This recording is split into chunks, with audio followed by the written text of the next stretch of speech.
کو بلانا چاہوں گا اور اپنے نوجوان صالح نوجوان بے مثال لاجواب مقرر شیریں بیاں اور ثانیہ قاری حنیف ملتانی حضرت قاری محمد تنویر صاحب دامت برکاتہم العالیہ، ان کو میں مدعو کر رہا ہوں کہ وہ اپنی شیریں بیاں سے ہم سب کو مستفید فرمائے اس شعر کے ساتھ کہ چراغا ذہن میں ہے روح اپنی جگمگاتی ہے، چراغا ذہن میں ہے روح اپنی جگمگاتی ہے، اور میرے خطیب محترم چلے آئے تمہاری یاد آتی ہے۔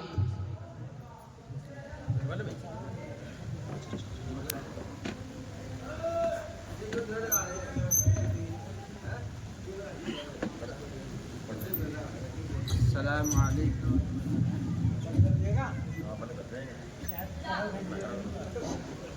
السلام علیکم ورحمۃ اللہ وبرکاتہ۔ بسم اللہ الرحمن الرحیم۔ ایاک نعبد و ایاک نستعین۔ ہم آپ ہی کی عبادت کرتے ہیں اور آپ ہی کی مدد چاہتے ہیں۔ الحمد للہ نحمده ونستعینه ونستغفره ونؤمن به ونتوکل علیہ ونعوذ باللہ من شرور انفسنا ومن سیئات اعمالنا، من يهده الله فلا مضل له ومن يضلله فلا هادي له، ونشهد ان لا اله الا الله، فاعوذ بالله من الشیطان الرجیم، بسم اللہ الرحمن الرحیم، تبارک الذی بیدہ الملک وهو على كل شيء قدیر۔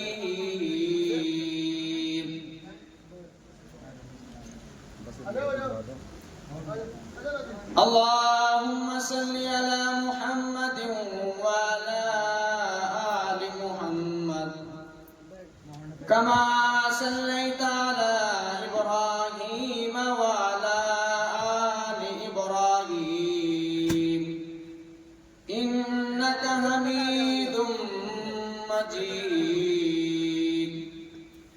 اللهم بارك على محمد وعلى آل محمد كما باركت على إبراهيم وعلى آل إبراهيم إنك حميد مجيد۔ میرے دوستوں، بزرگوں اور ساتھیوں، اللہ کا فضل ہے، اللہ کا کرم ہے کہ اس پاک ذات نے ہمیں ایمان کی دولت عطا کی ہے، اور اللہ رب العزت نے ہمیں مسلمان گھرانے میں پیدا کیا ہے۔ اور آپ سبھی حضرات یہ جانتے ہیں کہ آج ہمارے مدرسہ دارالعلوم محمودیہ کا سالانہ اجلاس چل رہا ہے، اور الحمدللہ آپ اپنی محبت کا ثبوت بھی پیش کر رہے ہیں۔ تو میں پہلے ان حضرات سے درخواست کرتا ہوں کہ جو حضرات مسجد میں نماز پڑھنے کے لیے آئے، کوئی بھی گھر جانے کی فضا نہ بنائے، فوراً جلسگاہ میں تشریف لے آئے۔ دیکھو ہمارا پروگرام صبح سے چل رہا ہے، الحمدللہ یہ سال میں ایک مرتبہ کیا جاتا ہے، اور آج بھی اگر آپ اپنے کاموں سے فارغ نہ ہوئے تو علماء کرام آئیں گے اور ان کو اچھا نہیں لگے گا.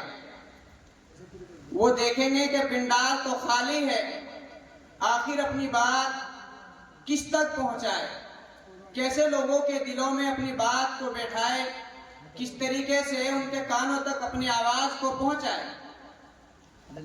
میرے دوستوں اور بزرگوں، اللہ کے نبی صلی اللہ علیہ وسلم کا محبت، عقیدہ اور الفت تو دیکھیے کہ ان کی بدولت اللہ نے اس پوری کائنات کو بنایا ہے. اور آپ الحمدللہ سنتے رہتے ہیں اللہ نے اور اللہ کے نبی نے کس طریقے سے اس دین پہ محنت کی. ہمارا اس میں کچھ نہیں گیا. اگر کسی نے محنت کی ہے تو محمد رسول اللہ صلی اللہ علیہ وسلم نے اس دین کے لیے پتھر کھائے، اور آج ہمیں ذرہ برابر بھی اس کی اہمیت اور کسی چیز کی ضرورت نہیں ہے، کیونکہ ہمارا اس دین پہ کچھ لگا نہیں ہے. آپ نے وہ واقعہ تو سنا ہوگا جو ایک اماں مدینہ چھوڑ رہی تھی، اللہ کے نبی اس کے پاس گئے تو سرکار دو عالم صلی اللہ علیہ وسلم نے پوچھا، مائی کدھر کا ارادہ ہے؟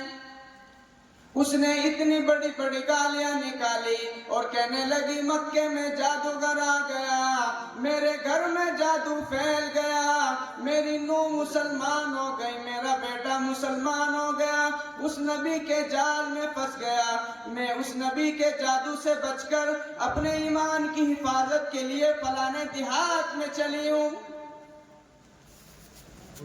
سرکار دو عالم صلی اللہ علیہ وسلم نے پوچھا، مائی کمزوروں کا سامان اٹھانے میں آیا ہوں، جس کا اس دنیا میں کوئی وارث نہیں، اس کا وارث بننے میں آیا ہوں، یہ سامان مجھے دے. سرکار مدینہ صلی اللہ علیہ وسلم نے اپنے سر مبارک پر گٹھڑی اٹھا لی اور پیچھے پیچھے چل دیے، اور اس نے راستے میں ہزاروں لاکھوں گالیاں بکی. میرے گھر کا بیڑا غرق کر دیا، میرے گھر میں دین نیا پھیلا دیا، جادو پھیلا دیا، نئی نئی چیزیں آ گئی، پرانا دین ختم کر دیا، میرے گھر کی رسوائی ہو گئی. تو اللہ کے نبی سنتے سنتے ان کے پیچھے پیچھے چلتے رہے. جہاں ان کو اپنی منزل پہ جانا تھا، وہاں جب وہ اماں پہنچ گئی تو اللہ کے نبی کو کہا کہ یہ سامان اتار دو. سرکار دو عالم صلی اللہ علیہ وسلم نے گٹھڑی سر سے اتاری اور اماں مائی کہنے لگی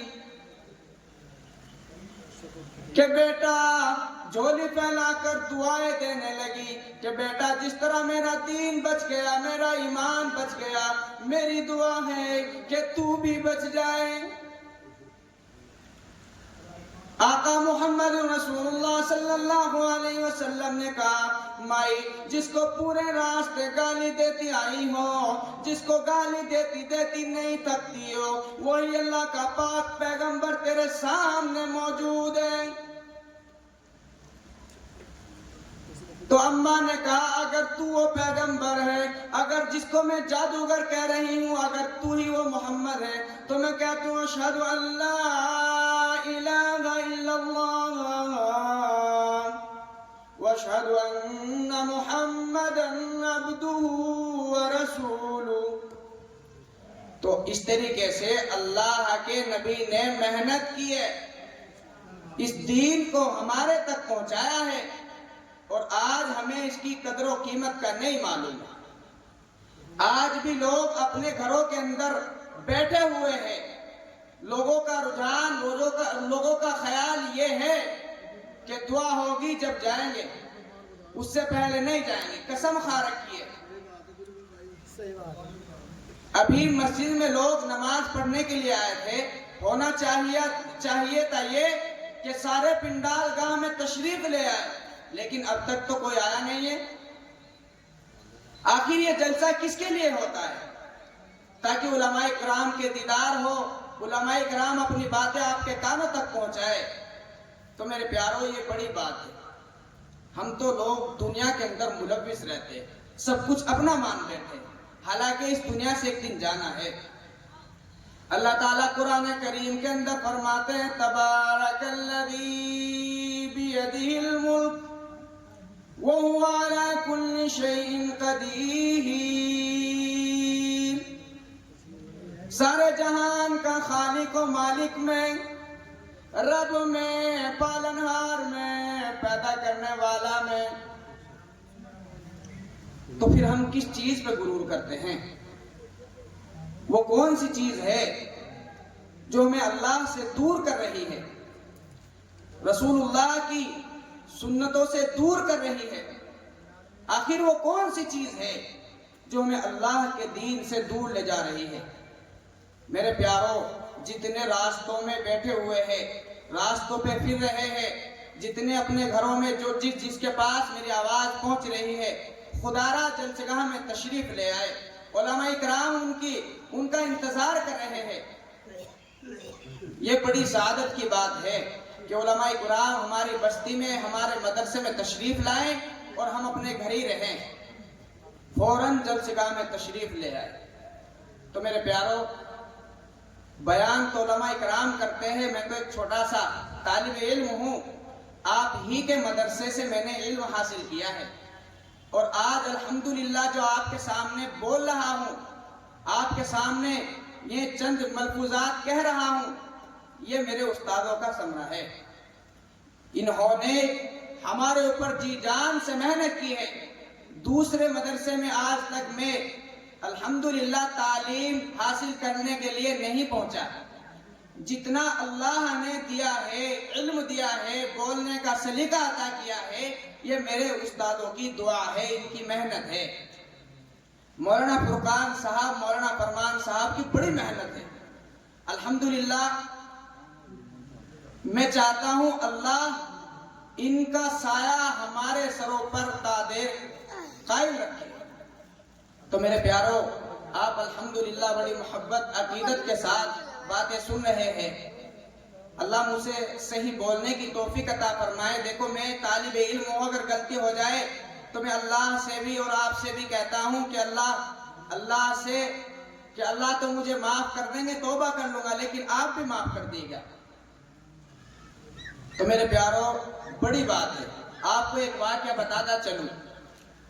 اللہ کے نبی صلی اللہ علیہ وسلم مکہ سے مکرمہ مدینہ تشریف لے جا رہے تھے، ابو بکر صدیق بھی ساتھ تھے۔ تو راستے میں جاتے جاتے بھوک کا احساس ہوا، تو ایک جھوپڑی نظر آئی۔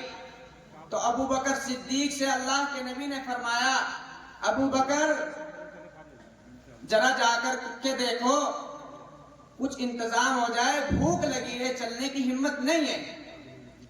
تو ابو بکر صدیق، وہ اس میں اماں جو رہتی تھی، ام معبد اس کا نام تھا، ام معبد، ان کے شوہر کا نام تھا ابو معبد، ان کے شوہر کا نام ابو معبد، ان کے شوہر بکریاں چرایا کرتے تھے۔ اللہ کے نبی وہاں پہنچے تو ابو بکر صدیق نے سوال کیا، اماں بڑی بھوک لگی ہے، کچھ کھانے کو ملے گا؟ تو اس نے یہ کہا، میں تو عربی خاتون ہوں، میرے یہاں سے کوئی کھائے بغیر جاتا ہی نہیں ہے، لیکن آج میں معذرت خواہ ہوں، میرے یہاں کھانے کے کھلانے کے لیے کچھ نہیں ہے۔ تو اللہ کے نبی کو سامنے ایک بکری بندھی ہوئی تھی، کمزور سی، اللہ کے نبی کی نظر اس پر پڑی۔ تو اللہ کے نبی نے کہا کہ اگر آپ کی اجازت ہو تو اس کا دودھ دھو لیں، اس کا دودھ نکال لیں۔ غور سے سنیے گا، اس کا دودھ نکال لیں۔ تو ام معبد نے فرمایا کہ اس میں تو چلنے کی بھی ہمت نہیں ہے، اس میں تو گودا بھی نہیں ہے، اگر گودا ہوتا، چلنے کی ہمت ہوتی تو یہ ریوڑ کے ساتھ چڑھنے جاتی۔ لیکن اللہ کے نبی نے کہا کہ آپ کی اگر اجازت ہو تو اس کا دودھ دھو لیں، نکال لیں۔ تو ام معبد نے فرمایا، جی نکال سکتے ہیں۔ اللہ کے نبی صلی اللہ علیہ وسلم نے اپنا دستہ مبارک اس کے پیٹھ پہ پھیرا، اس نے ٹانگیں چوڑی کر لی اور کھیری میں دودھ اترایا، الحمدللہ۔ تو یوں کہا، ام معبد جاؤ برتن لے کر کے آؤ۔ جب معبد برتن لے کر کے آئی، اللہ کے نبی نے دودھ نکالنا شروع کیا تو وہ برتن بھر گیا، تو کہا اور برتن لاؤ۔ پھر نکالنا شروع کیا، وہ بھی بھر گیا، یہاں تک لکھا ہے کہ گھر کے اندر جتنے بھی برتن موجود تھے سارے کے سارے بھر گئے۔ تو اللہ کے نبی نے دودھ پیا، حضرت ابو بکر صدیق نے دودھ پیا، معبد نے دودھ پیا، اس کا ایک چھوٹا بچہ تھا اس نے دودھ پیا۔ تو اللہ کے نبی صلی اللہ علیہ وسلم نے دودھ پینے کے بعد کہا اماں ہم چلتے ہیں۔ تو اللہ کے نبی کو بڑے غور سے دیکھتی رہی، اللہ کے نبی کے چہرے سے نظر ہی نہیں ہٹتی۔ جب اللہ کے نبی چل دیے، دیکھتی رہی، اللہ کے نبی اوجل ہو گئے۔